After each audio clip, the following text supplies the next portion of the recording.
Buenas tardes, compañeros. Yo me hubiese quedado escuchando un rato más todavía. Estaba bueno. Estaba buena la charla. No, la verdad que muy atinada la convocatoria por parte de los compañeros y compañeras del Centro de Estudiantes, de los compañeros y compañeras de la Juventud del PTS. La verdad que fue justo, cayó en un momento especial, además, esta discusión de peronismo, clase obrera e izquierda.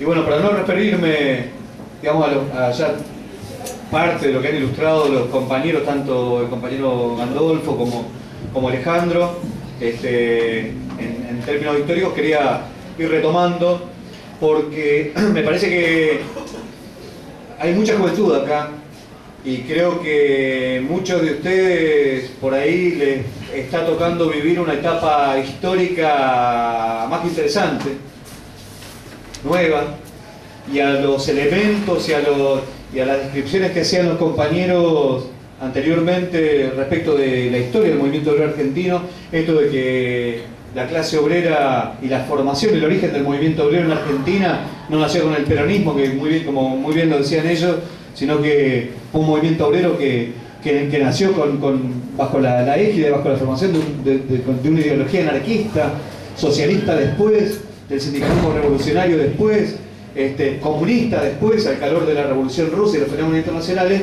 Yo justamente el elemento que quería agregar en todo esto es que también, tanto las crisis que se dan hoy, como las influencias que se van generando en la formación del movimiento obrero, tiene que ver con corrientes internacionales también, con fenómenos y corrientes internacionales. Cada uno de los fenómenos y los hechos de la lucha de clases que han relatado los compañeros, tanto como en la época del 69, que decía Enrique, que hablaba del cordobazo y demás, teníamos un mayo francés, digamos, en Francia, una movilización revolucionaria gigantesca de obreros y estudiantes que tomaban y decían que tomaban el cielo por asalto y que tomaban el futuro en sus manos, y eso tallaba en la arena internacional e impactaba también a los jóvenes y también a los trabajadores en todo el mundo, digamos, en nuestra América Latina, pero también en Europa, y resonaba en muchísimos lugares del mundo. Digamos, decir el mayo francés como la resistencia de un pueblo pequeño como Vietnam, resistiendo al imperialismo yanqui, ese imperialismo todopoderoso que caía, y ese pueblo que le daba combate, despertaba la pasión, despertaba la solidaridad, despertaba, bueno, muchísimas ganas y un espíritu de decir, bueno, queremos ser como ellos, queremos cambiar el mundo con ellos, y eso, digamos, eso recorría el movimiento obrero, recorría la juventud, recorría la intelectualidad, digamos, y justamente estamos en una etapa donde empezamos una cierta recomposición en todos estos aspectos, porque hubieron años de neoliberalismo, años donde arrasaron, donde hubo prácticamente tierra arrasada, donde la ideología parecía una cosa arqueológica, una cosa de museo, donde la clase obrera parecía una cosa de museo, y entonces empezaron a surgir todos centenares de intelectuales que llenaban y escribían libros y libros y libros alrededor de que la clase obrera no existía más, que no tenía ningún sentido hablar de clase obrera porque teníamos que hablar de nuevos sujetos sociales. Muchísimos intelectuales y sectores que empezaron a plantear que, bueno, ya el horizonte de la revolución, olvídate, conformémonos con alguna reforma, peleémosla acá, porque ya hablar de esas cosas utópicas que pasaron hace mucho tiempo y que fracasaron no tienen sentido. Entonces era toda una amargura total, era todo un mundo gris, y los libros se llenaban de páginas de esto, y los que más trataban de dar una visión, bueno, hagamos algo, fueron corrientes autonomistas, tanto a nivel internacional como a nivel nacional, del 2001 para acá, donde se escribían libros donde decían, bueno, la clase obrera ya no existía, y donde decían, bueno, hay que transformar el mundo sin tomar el poder, es decir, vayamos cambiando mientras hablamos, y viendo todas cosas más difusas. Ya el imperialismo dejó de ser imperialismo para transformarse en imperios. Entonces, todo era dudoso, todo era media lengua, todo era por las dudas, todo era... Y bueno, eso es lo que está cambiando también, porque hay cambios que vienen no solamente en origen, que ahora acá, sino que tiene que ver con los levantamientos en Egipto, que tienen que ver con los levantamientos en Medio Oriente, que tienen que ver con las huelgas generales que sacuden a Europa, que sacuden a Grecia, que sacuden al Estado español, que sacuden... Y que eso también, de alguna manera, a ese último 1 de mayo en Estados Unidos, donde hubieron millones de inmigrantes movilizados en forma independiente reclamando por sus derechos, por ejemplo, y apoyados por un sector de la clase obrera norteamericana. Es decir, nosotros, como marxistas, nos sentimos parte de esa clase obrera, de ese movimiento que a nivel internacional empieza a tallar en la arena y de un capitalismo que nuevamente está, es decir, todo el mundo está caracterizando esta crisis capitalista a nivel mundial como de carácter histórico. Bueno, tenemos que sacar conclusiones de esto. ¿Qué queremos decir con que hay una situación? Y bueno, digamos, es que estamos hablando, por eso yo digo, esta juventud, y bueno, a los que nos queda, juventud encima, tenemos un periodo histórico apasionante para empezar a ver, porque es una nueva oportunidad histórica justamente para empezar a recomponer, y por eso es tan importante hablar de esto. Por eso es tan importante reconstruir nuestra historia, reconstruir también y desempolvar nuestros clásicos y los tipos y tipas que han pasado y han hecho y han dado su vida por transformar esta sociedad mucho antes que nosotros y haciendo grandes gestas, ¿no? Alejandro mencionaba recién el hecho de que yo creo que para muchos de ustedes, me juego a decir que para la mayoría del auditorio que está hoy acá en esta sala, ha sido completamente novedoso lo que pasó estos días. Yo no sé cuántos compañeros y compañeras de los que están hoy en esta sala, muchos jóvenes, han visto un paro o un paro general que haya sacudido o haya puesto en cuestión el abastecimiento en todo el país. Yo creo que son muy pocos. Que hayan visto huelgas generales, tampoco. Digo, desde que asumió el kirchnerismo esta parte, no hubo más paro general, siquiera un paro dominguero general. No. Solamente el de Fuente Alba, que la CGT llamó a parar 1 hora ese día. 1 hora. ¿No? Y que esencialmente fue la... Ahora están pasando cosas, estos acontecimientos son el motor, son el caldo, son la levadura de lo que queremos discutir.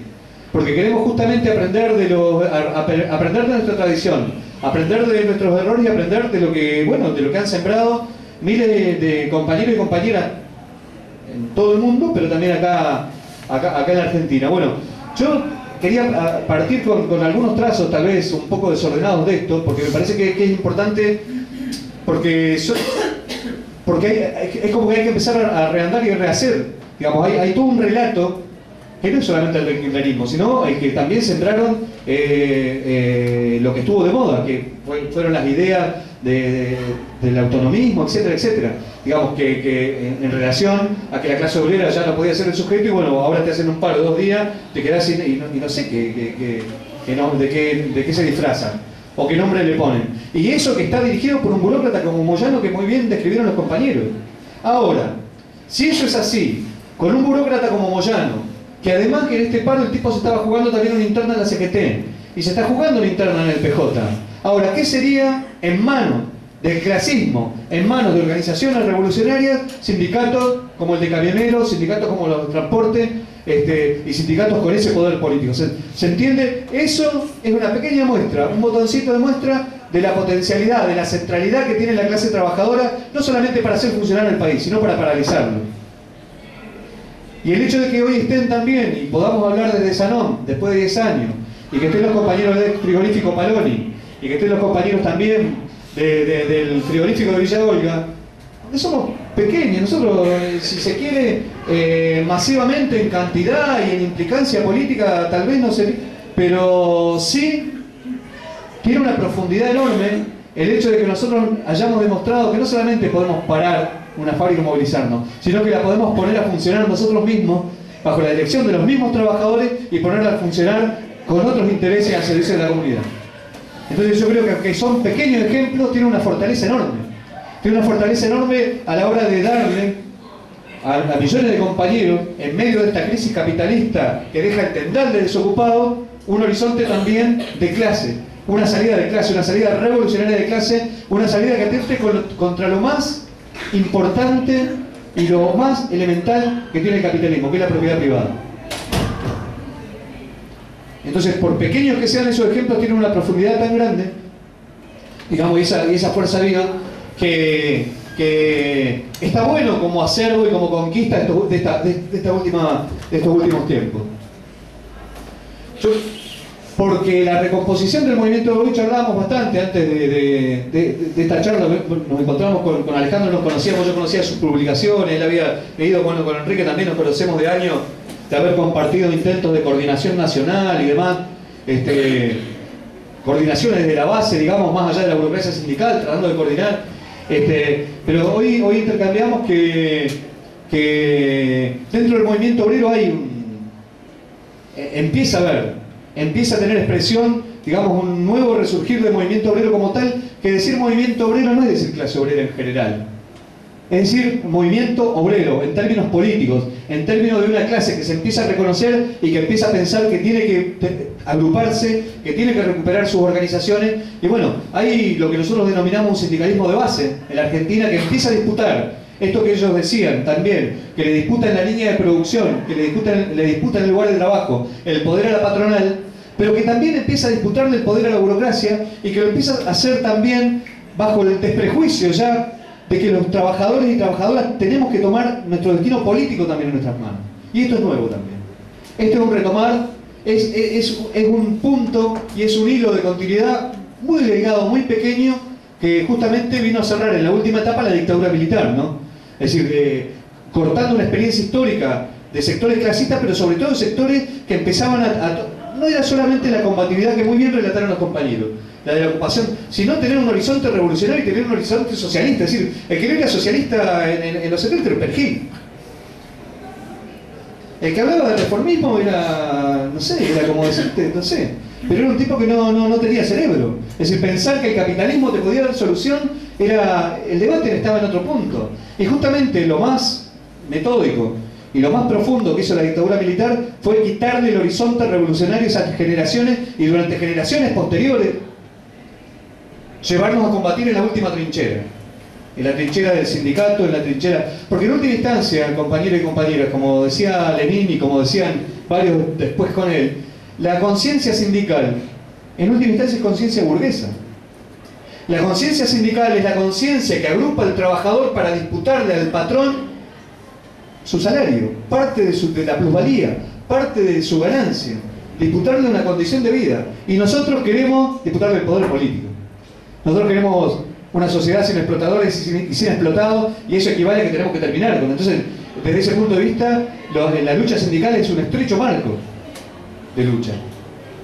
Y de alguna manera, cuando no hay tanta crisis, o cuando la crisis todavía la pueden pilotear, que es lo que ha pasado durante estos años atrás, digamos que toda la bruma, todo el polvillo, todo el humo, toda la pirotecnia que hay por delante en relación al populismo, en relación a que todos estamos todos, este partido lo jugamos todos, o somos todos, en este barco estamos todos, patrones, obreros, porque en última instancia el peronismo ¿qué es? Es eso, el peronismo es conciliación de clase, el peronismo es la idea envenenada de que el interés del obrero es el mismo que el patrón, aunque el patrón después deje el tendal de gente en la calle y le interese, bueno, como lo viene demostrando. Y no solamente es un problema de interés o no, sino que tiene una organización política y dirigen las organizaciones sindicales de manera tal, regimentadas, como bien decía Alejandro, regimentadas bajo la órbita del Estado. Nosotros siempre definíamos a la ley de asociaciones sindicales, decíamos que es un molde para fabricar burócratas. Lo explicábamos, para explicarlo en las asambleas, en los lugares de trabajo, decíamos la ley de asociaciones sindicales es un molde para fabricar burócratas. Y bueno, son estas leyes justamente, no la hicieron los trabajadores, son leyes justamente hechas por la burguesía para regimentar, reglamentar y estrechar. Y bueno, y son leyes que por ahí pueden estar difusas, entonces puede estar todo bien. Ahora, cuando hay momentos de crisis, por ejemplo estos días, estuvo bueno estos días también, porque por ejemplo muchos periodistas y muchos peronistas y mucha juventud hablaron más claro. Gendarmería mediante, con gendarmería movilizada, empezaron a hablar de ley de abastecimiento, empezaron a hablar de militarizar las plantas, y eso no pasaba ¿de qué año? Menos mal que voy a hablar un historiador. Yo me llevé historia. Con Perón y después sigue con Frondizi. Bueno, con Perón y Frondizi, pero tenemos que remontarnos a muchos años atrás para hablar de la militarización, y que una de las últimas fue cuando militarizaron los ferrocarriles en el 61, que pusieron al ejército, digamos, como al ejército. Capitán de navío. Y estos días, a mí se me erizaba la piel escuchar esta Berni desde La Matanza, teniente coronel, no sé qué cuerno es, hablando en nombre de este gobierno kirchnerista, el teniente coronel, explicando cómo iban a garantizar el abastecimiento en una planta industrial. Entonces, con todos los límites y con todo lo que es Moyano y demás, la primera discusión y la primera barrera que tiene es de clase. Y la primera barrera es entender que el Estado, en última instancia, las fuerzas represivas del Estado responden al Estado burgués que garantiza los negocios del conjunto de los capitalistas. Después de ahí seguimos hablando. Pero si no tenemos una primera definición precisa en esos términos, te vas a confundir. Como le pasa a muchos periodistas, a muchos jóvenes K, y a muchos que no son K, o a muchos que son inclusive que se reivindican compañeros de izquierda, te dice yo, como ya no ni a la esquina, yo en esta no juego, y escúchame, hay una pelea terrible, como bien dijeron los compañeros, con una demanda más que justa que tiene que ver con el impuesto al salario, que tiene que ver con el salario, el salario familiar por hijo y demás, la asignación familiar, etcétera, que son demandas más que sentidas. La burocracia sindical en ese sentido es viva. Los que tuvimos un corte en la memoria histórica porque eliminaron a toda una generación de luchadores somos nosotros. La burocracia ha tenido continuidad. En lo esencial ha tenido continuidad. La burguesía ha tenido continuidad. Los empresarios han tenido continuidad. Tienen la escuela de los 70, la tienen en vida los tipos. Nosotros tuvimos que empezar a reconstruirla desde atrás. Una por una generación que liquidaron físicamente. Y otra porque muchas de las corrientes sobrevivientes se adaptaron a lo que había. Y eso también es un hecho. Muchas de las corrientes políticas, inclusive, que se reivindicaban de izquierda, clasista, etc., se adaptaron a lo que había. Entonces se alejaron de estas ideas centrales y empezaron a adaptarse a lo que había. Entonces empezaron a tomar... Bueno, de hecho, hace unos años atrás, compañeros y compañeros, la mayoría de la izquierda, agrupaban colaterales, piqueteros y todo, y estaban casi en el cambio social, y era más o menos lo mismo, y era el nuevo sujeto social. Un poco más a la izquierda, un poco más al medio, y no estaba mal agrupar y organizar y prestar toda la colaboración para que se organicen los hermanos desocupados. Ahora, justamente la tarea era unir las filas obreras, ocupados, desocupados, unirla bajo un programa común, en luchas comunes y con pliegos únicos, y no separarlo y aportar a esa división de entre ocupados, desocupados, dentro de los ocupados, 5 colaterales distintas, con colores distintas. Bueno, fue una pelea dificilísima, porque justamente la clase obrera resistió en la última trinchera, justamente con los compañeros desocupados que libraron las peleas más duras, siendo parte de una clase obrera despojada de su lugar de trabajo. Digamos, pero por eso, basados en esa situación también es que surgían y florecían nuevas teorías, nuevas prácticas, etcétera, etcétera, pero en última instancia, terminado el juego, ahora volvemos a jugar en serio, en el sentido que la crisis es de fondo, y entonces acá se empieza a discutir y vuelven al ruedo los actores centrales. Clase obrera, gobierno, Estado represivo, que decía Alejandro Semprato también afuera, cuando hay época de crisis, cuando hay momentos críticos, el Estado se desnuda de todo el chamullo, de todo que gobierna para todo, y pone en forma clara las armas adelante. En última instancia, vuelve la definición de Lenin, que el Estado es, en última instancia, un grupo de hombres armados que defienden a su clase.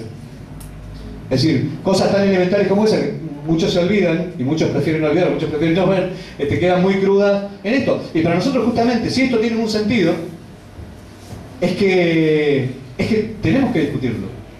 Tenemos que discutirlo con estas nuevas generaciones, tenemos que discutirla con ustedes, tenemos que discutirlo en la fábrica.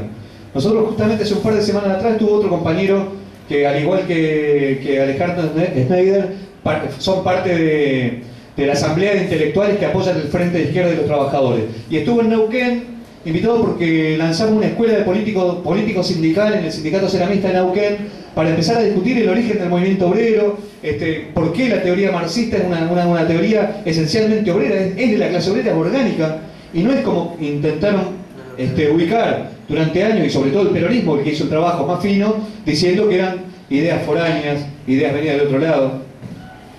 Y esto que por ahí explicaba él en esta teoría hace poco, hace un mes atrás, llegó a Neuquén, al sindicato de papeleros, una circular interna que tiene la firma de Alari, que es el secretario general de Papelero a nivel nacional, una circular interna pública, la firma y la asocia el tipo, haciendo un llamado a todas las comisiones directivas de los sindicatos papeleros. En Neuquén hay uno, donde hay un par de comisiones internas que están agrupados con nosotros, hay compañeros del PTS también ahí, pero también compañeros independientes que somos parte de este sindicalismo de base, están agrupados en nuestra lucha, los compañeros, y llegó esa circular haciendo un llamado a todas las comisiones directivas a que se les preste especial atención y que informen automáticamente donde haya activismo de personajes trotskistas que son foráneos, y dicen trotskistas con nombre y apellido, porque a ellos les llegó, y no por la vía de ustedes, les dice, porque es una cagada pedo a los dirigentes, me llegaron volantes de agrupaciones que se autorreivindican clasistas, con todo lo que sabemos en el movimiento peronista, lo de disociador que tienen estos tipos que vienen a sembrar la anarquía. Todo esto que decía Perón en el curso, el tipo lo tiene de memoria. El tipo debe haber ido a esos cursos. Y además, porque hace como 50 años que es secretario general de Papelero. Bueno, mayo del 74, sí, ya estaba. Bueno, Blas Salari, anótenlo por ahí y tengan. Bueno, el tipo, una circular interna para denunciar y para decirle, ojo con los trotskistas. ¿Quién es que todos los obreros papeleros de Neuquén son trotskistas?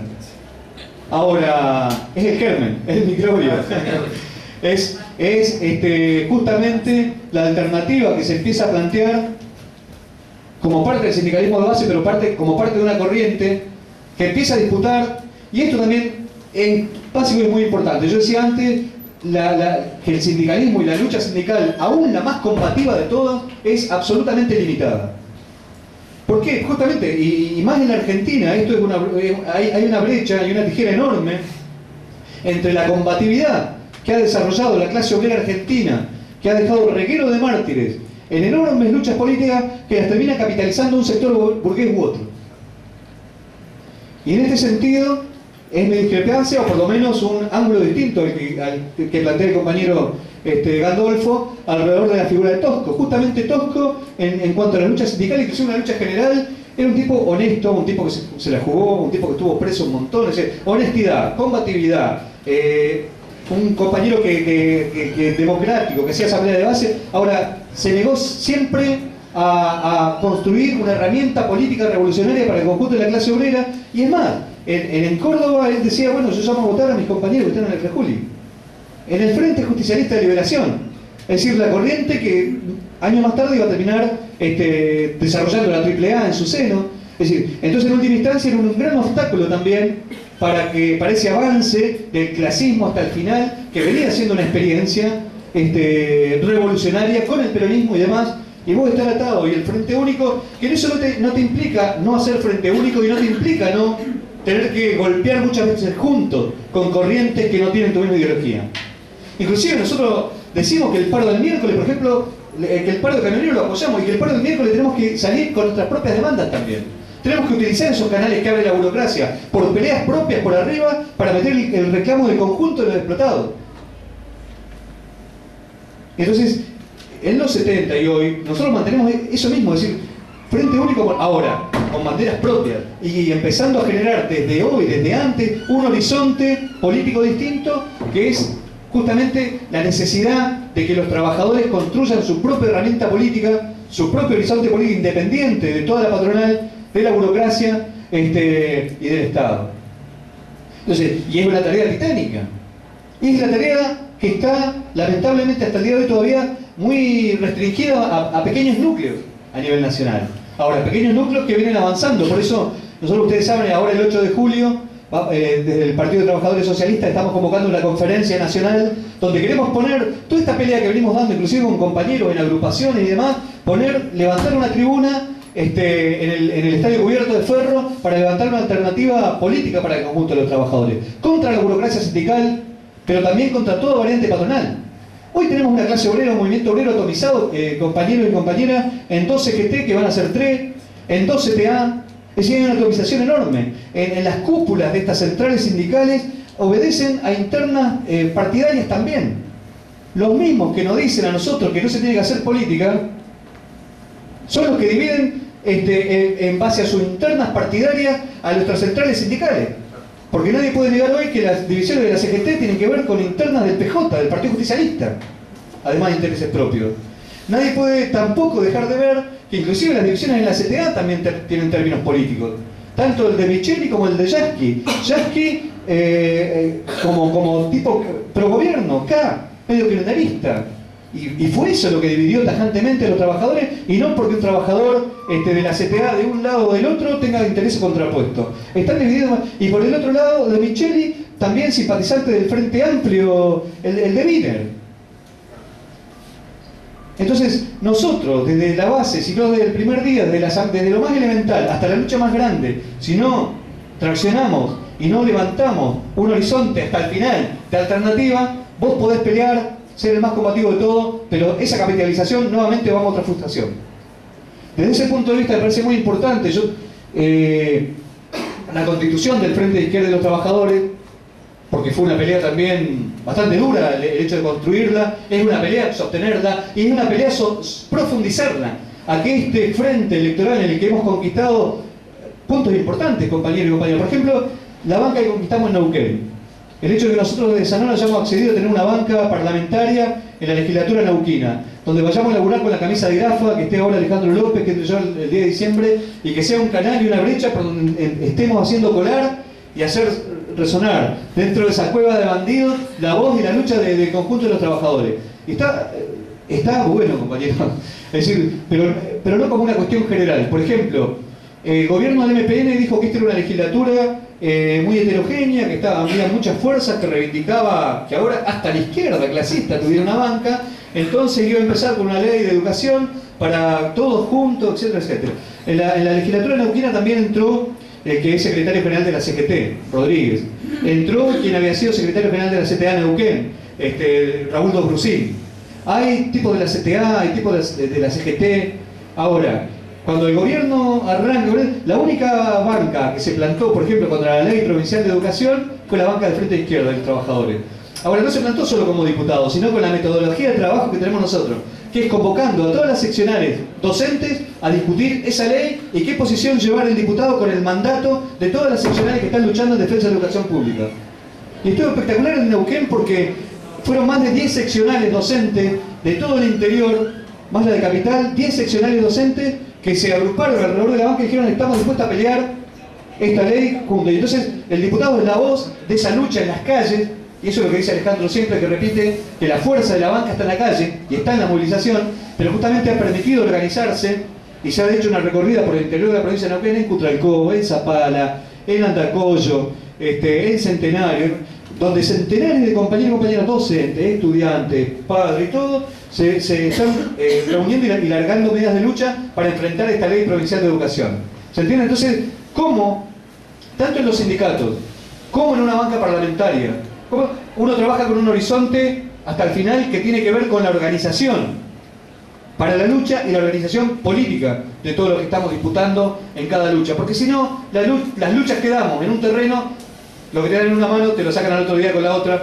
Todas las luchas que damos nosotros en diferentes terrenos los terminan capitalizando los enemigos de los trabajadores, o alternativas más disfrazadas o menos disfrazadas, pero vienen a ser variantes de lo mismo.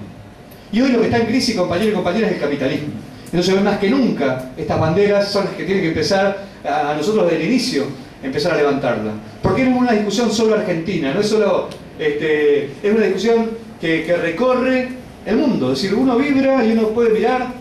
Yo me abrí un Facebook, lo confieso, tengo un Facebook, y puedo ver, por ejemplo, todas las peleas de los mineros de Asturias que están peleando ya hace semanas y semanas que los tipos están peleando, y es impresionante. Es decir, uno puede hablar de los comités de autodefensa de acá y todo eso, pero uno lo mira, y lo mira por Facebook, lo están mirando millones de pibes en todo el mundo, viendo una clase obrera resistiendo, que apela a lo nuevo, apela a la creatividad, apela a la tecnología y apela a todos los mecanismos que tiene para hacer autodefensa, para aparecerle por acá, para boicotearle esto. Y lo que está bueno también es esto, digo, que es nuevo y que habla de un carácter revolucionario también, que empieza a tallar. No estoy hablando de que hay una situación revolucionaria, que vamos para allá. Ahora bajo 3 cambios, quédense tranquilos. Pero estos elementos pequeños son importantes, porque por ejemplo todo este movimiento obrero no está solo. En los piquetes de la última huelga general en el Estado español están acompañados por una juventud en forma impresionante. Mano a mano, palmo a palmo, sectores juveniles que empiezan a depositar su confianza y su expectativa también en estos sectores obreros, y está buenísimo. Eso habla de la profundidad de la crisis, y habla de la profundidad que puede tener. De la profundidad que puede tener este proceso. Es una nueva oportunidad histórica enorme, impresionante, para los revolucionarios y para los que tenemos un horizonte de los que no nos conformamos con la reforma, con la migaja, sino que queremos un cambio absolutamente radical, en el buen sentido. Digo, estamos en una etapa donde este tipo de discusiones es fundamental. Entonces, yo me voy a empezar a colgar y voy a empezar a avanzar, pero yo lo que quiero decir, voy a parar acá, pero sí lo que quiero decir es esto. Nosotros, lo que está bueno de cómo abordar esta discusión y cómo abordar esta nueva situación es empezando a pensar que no tenemos límite. Que no podemos nosotros heredar ese escepticismo y heredar los estrechos marcos y heredar los márgenes que nos han querido imponer durante décadas de que nuestra lucha llega es de acá hasta acá, vos de acá hasta acá. Basta. Es decir, y eso es lo que se está rompiendo. Y lo que no rompamos nosotros lo están rompiendo las mismas luchas, compañeros y compañeras. Los revolucionarios, la izquierda, etcétera, no somos los que impulsamos la lucha y los que la garantizamos.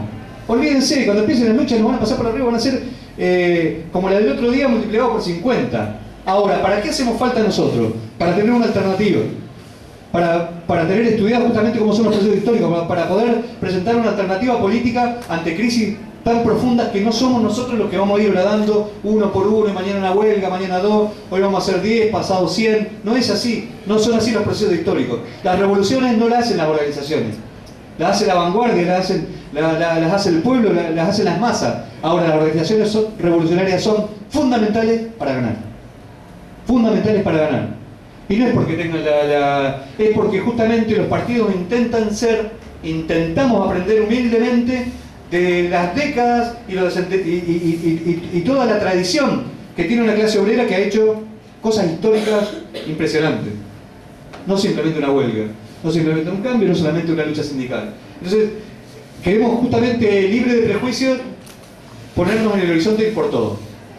Desde ese punto de vista, para mí es muy atinada esta discusión, porque es en un momento donde la izquierda, y la izquierda clasista esencialmente, intenta, de a poquito, pero que empieza a acercar lo que son las luchas combativas de la fábrica, porque a nosotros, yo les confieso, en la industria, en docente, en donde ámbito que ustedes me nombren, van a haber compañeros y compañeras que te eligen delegado y todo, porque dice el zurdo se la banca, el zurdo no se vende.